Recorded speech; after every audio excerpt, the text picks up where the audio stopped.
দুনিয়ায় কেউ কাউকে তোমাকে দিয়ে যাবে না। হ্যাঁ, আর মা হাত পা দিয়েছে ভাই, কেটে খাও, আর ভরসা করো না। আমার কাছে পরিষ্কার কথা। আর জীবনে যদি কিছু করতে হয় তার মা বাবার জন্য করো, আর কার জন্য করো না।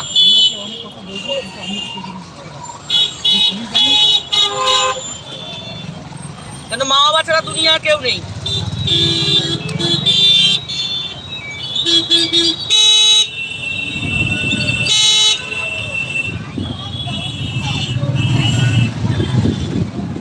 সবাই তীর্থ ঘুরতে যায়, ঘরেই তো তীর্থ রয়েছে মা বাবা।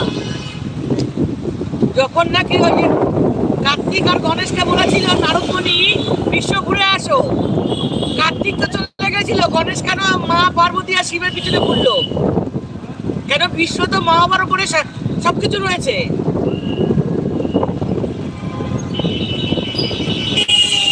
ঘরে মা কাঁদছে আর বাইরে যদি ফুটানি মারি তাহলে সেটা করে হবে?